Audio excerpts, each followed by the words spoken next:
And we're making 3 delicious desserts. So let's start with those desserts. It's Thursday. We've earned it. I'm here in the Price Chopper kitchen with Roxanne Wyss, co-author of Delicious Poke Cakes. Exactly. What is a poke cake? A poke cake is it's fun. First of all, it's just fun. You poke, and you can use a skewer or a wooden spoon or a toothpick, and you poke holes all over the cake once you've baked it. Then you pour something delicious inside it. It could be flavoring, or it could be pudding, and then you frost it, and it just tastes wonderful. You used instant cake mix to make the base of the cake. This particular one is a cinnamon roll coffee cake. Okay. And we used a pound cake. And so we just used a box of pound cake mix, mixed up a streusel, and put it through the middle of it. Just put it in a loaf pan. It doesn't even have to be in a 9x13. You've done so many of these recipes. You have your own book that you've co-authored, Delicious Poke Cakes, 80 super simple desserts, which is fantastic. When you say simple, everybody's ears perk up because you want something that looks like this and is simple to make. It is. You've also been on QVC with your business partner. Well, we do a lot of different things. You're an entrepreneur. Cooking, and we like dinner around the table with our family. Yes. That's what it's all about. So let's get poking. Okay, so what I want you to do is take the skewer, please, and poke this cake. A skewer? Just like a barbecue skewer? Just a barbecue skewer. Is there any rhyme or reason? Poke it however I want? Poke it all over. And when we baked this cake from the box, have you seen those creamers that are out there all flavored that you can flavor your coffee with? We chose the cinnamon roll flavored. Oh, that's smart. And so just adds a little oomph to it. That's what we mixed it with. And now this is more of that cinnamon roll creamer. Did you substitute something in the recipe with the creamer? What did you substitute? We substituted some of the creamer for some of the water that was called for. Oh, I like that. I've done that with half and half before. Yes. It tastes really good. It's good. It's good. So now, Can you poke too much? No, you can never poke too much. I'm just going to keep on poking because I want that stuff to soak in. And that's what's great. So now I'm going to take about 2 tablespoons of this cinnamon flavored creamer.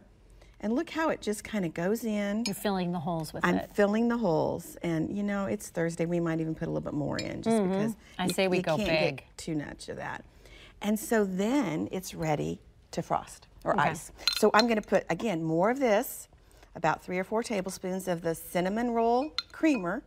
Is there any kind of creamer or dairy substitute that doesn't work? Does it have to be a certain brand or kind, or is it? No, it should all work. Or if you don't have it, just use milk. Yeah. Just use milk. And then, did you want to whisk this together? Just whisk it together.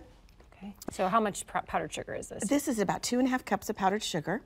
And it just gets whisked together, and then... no butter, just creamer? Just creamer and powdered sugar. And the beauty of this is if you have to take something to school or work and you're... I'm going to put a little more in just so it doesn't get... Liquidy? You want it to be more liquidy? Well, yeah, so you can pour it. That's wonderful. That looks good. Or is this good? You're looking good. You want me to clean it off with this? You got it. Okay, so now we'll just pour it over. Is this simple? Yes. It's so simple. So we're just going to pour this over. What's your go-to brand for a box of cake? You know, do you care?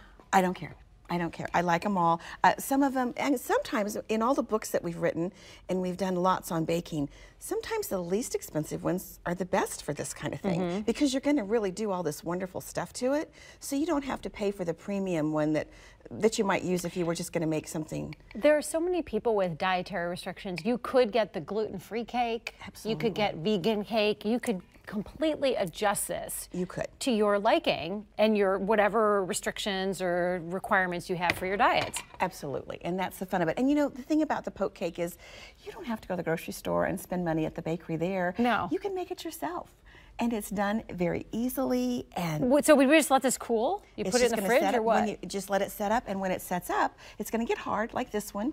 And then you can just slice it, and you see all the layers of the cinnamon and the pecan. And if I took that to work, I wouldn't have to say I made it from a box. No, why would you say that? You just got to let them. I made this. And you did make it. That's right. It was made in your home. It's homemade. Exactly, exactly. And you know, you can make cakes from scratch and then poke them.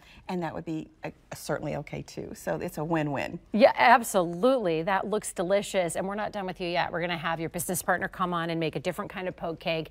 And then we're making a third poke cake. That's our boozy version. Yes. Coming up later in the show. So we have 2 more to go in our 3 poke cake recipe. Thank you so much. Thank you. Next segment coming up. Do you remember